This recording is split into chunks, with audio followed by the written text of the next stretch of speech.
Hello, चलिए आज के वीडियो में डिस्कस करते हैं बेहतरीन सम। और ये सम देखिए क्या बोल रहे हैं, इसमें स्फीयर के बारे में है, क्यूब के बारे में। दैट मींस एक चीज समझ गया कि ये सम है मेंसुरेशन चैप्टर से।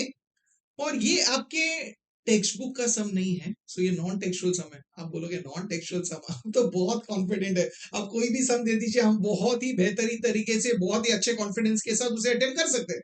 बिकॉज हमें कॉन्फिडेंस भी आ गया, अप्रोच भी आ गया। बिकॉज आपने पहले वीडियोस देखे हैं ना, अगर नहीं देखा है तो देख लेना, उसका लिंक मैंने डिस्क्रिप्शन में दिया है। तो चलिए सबसे पहले सम को पढ़ते हैं। क्या दिया है? A sphere and a cube have the same surface area, show that the ratio of the volume of the sphere to that of the cube is √6 is to root pi. Okay, ये सम है। तो चलिए सबसे पहले first sentence को देखते हैं, क्या दिया है। A sphere and a cube have the same surface area, मतलब एक स्फीयर है और एक क्यूब है, दोनों का सरफेस एरिया सेम है, ऐसा दिया है। दैट मींस हम बोल रहे हैं कि surface area of sphere is equal to surface area of cube. ये इंफॉर्मेशन दी है।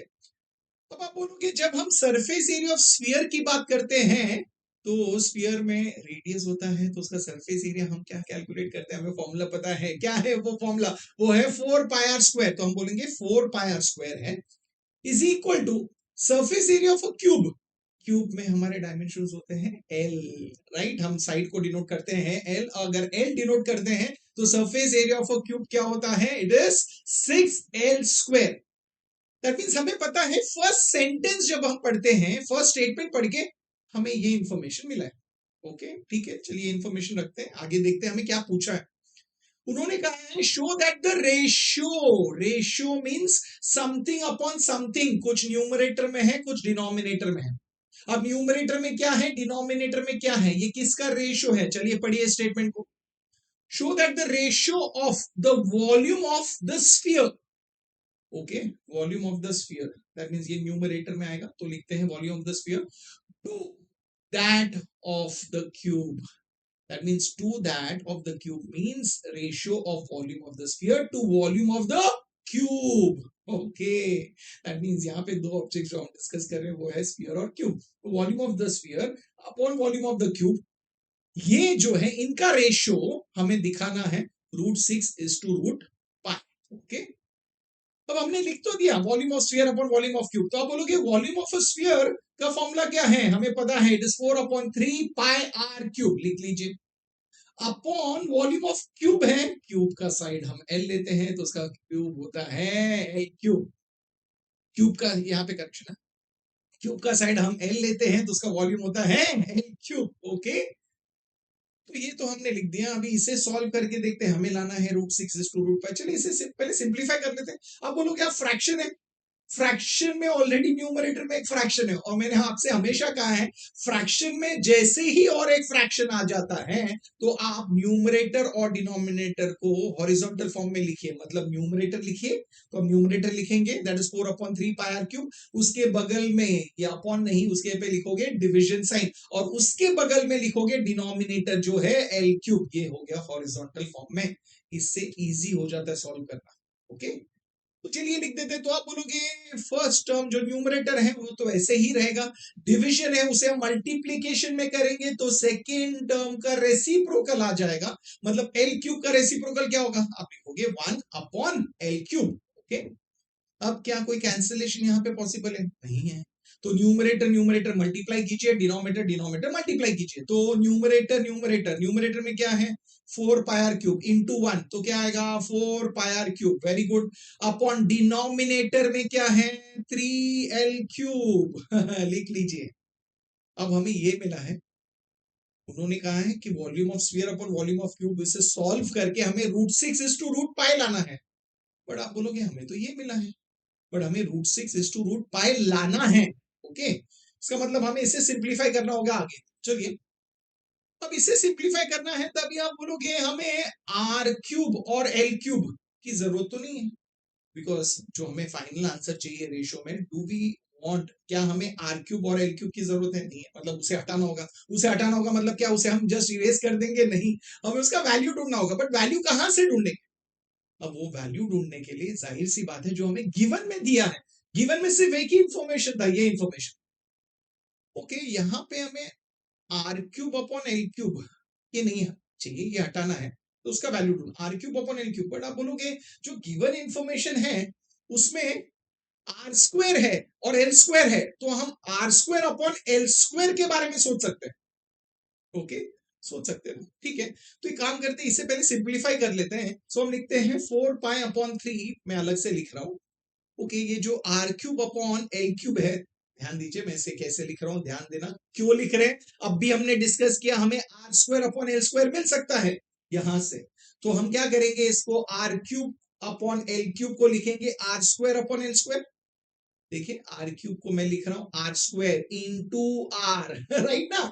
आर क्यूब मतलब आर स्क्वायर इंटू आर, और एल क्यूब जो है वो एल स्क्वायर इंटू एल लिख सकते हैं, लिख सकते हैं ना, लिख तो सकते हैं, बट क्यों लिखा हो समझ में है, बिकॉज हमें इसे हटाना है, बट इसका वैल्यू मिलेगा कहां से, गिवन से, और गिवन से हम r square upon L square की वैल्यू ढूंढ सकते हैं, इसलिए हमने r square upon L square लिखा है। तो आर क्यूब को हमने बाइफरकेट कैसे किया, आर स्क्वायर इंटू आर, और एल क्यूब को कैसे लिखा, एल स्क्वायर इंटू एल। ये इंपॉर्टेंट पार्ट था ये सम का, ये समझ आया।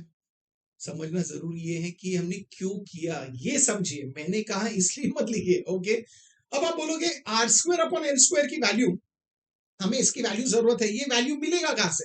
ओके, ये वैल्यू मिलेगा जैसे हमने डिस्कस किया इस गिवन से, तो चलिए इसे डिस्कस करते हैं। अब ये कैसे मिलेगा, तो चलिए अभी हमें are square upon L square की जरूरत है, तो आर स्क्वायर रखते हैं इधर। ओके, और एल स्क्वायर मीन्स यहाँ पे डिनोमिनेटर में चला जाएगा, तो अपॉन एल स्क्वायर लिख लिया हमने, इक्वल टू। ओके, तो अब क्या होगा, यहाँ पे क्या बचा है, न्यूमरेटर में है 6, लिखिए न्यूमरेटर में 6। ओके, यहां से आर स्क्वायर रखा है, तो 4 पाई डिनोमिनेटर में चला गया है, 4 पाई, ये मिला है इंफॉर्मेशन। चलिए इसे मार्क करते हैं, रिजल्ट नंबर 1। और ये जो वैल्यू है वो हम यहाँ पे सब्स्टिट्यूट करेंगे, r square upon L square की जगह पे लिखेंगे 6/4 पाई। ये समझ आ गया, तो आपने बोला हाँ, हमने अब गिवन को यूज किया और वैल्यू मिल गया। बट आप बोलोगे आगे हमें सॉल्व करना है, तो हमें आर अपॉन एल की भी जरूरत नहीं है ये भी तो हटाना है, तो इसका वैल्यू ढूंढना होगा। अब सोचिए आर अपॉन एल कैसे मिलेगा, जो भी मिलना है वो आपको गिवन से ही मिलेगा। अब गिवन से हमें are square upon L square की वैल्यू मिली है, तो क्या हम उससे आर अपॉन एल की वैल्यू ढूंढ सकते हैं, आप बोलोगे हाँ ढूंढ सकते हैं। कैसे, स्क्वायर रूट कर लीजिए, तो let's do squaring on both side. तो क्या मिलेगा, आर स्क्वायर का स्क्वायर रूट होगा आर, और एल स्क्वायर का स्क्वायर रूट होगा एल, तो राइट हैंड साइड पे मुझे बताइए 6 का स्क्वायर रूट रूट 6, और 4 का स्क्वायर रूट 2, और पाई का रूट पाई, दैट मींस हम लिखेंगे 2 रूट पाई, और यहाँ पे रीजन में लिखेंगे टेकिंग स्क्वायर रूट्स, और ये होगा रिजल्ट नंबर 2। रिजल्ट नंबर 2 से हमें आर अपॉन एल की वैल्यू मिली है, वो यहाँ पे सब्स्टिट्यूट कर दीजिए, तो हम लिखेंगे यहाँ पे √6/2 रूट पाई। तो ये समझिए हमने ऐसा क्यों किया, तो हम बोलोगे तो बहुत इजी था, बड़ा जब समझ में आ रहा है क्यों कर रहे हैं तो इंटरेस्टिंग लग रहा है ना, तो इजी भी लग रहा है।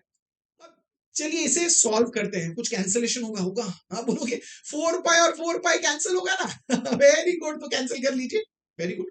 और क्या कैंसिल होगा, अब बोलोगे 3 1 जा 3 2 जा, वेरी गुड। और अब बोलोगे ये 2 और ये 2 कैंसिल, वेरी गुड। क्या बचा, न्यूमरेटर में देखिए क्या बचा है, आप बोलोगे √6, वेरी गुड। डिनोमिनेटर में क्या बचा है, रूट पाई, दैट मींस हमें क्या मिला, √6/√पाई बिकॉज वही तो बताना है, हमें √6 तो लाना है।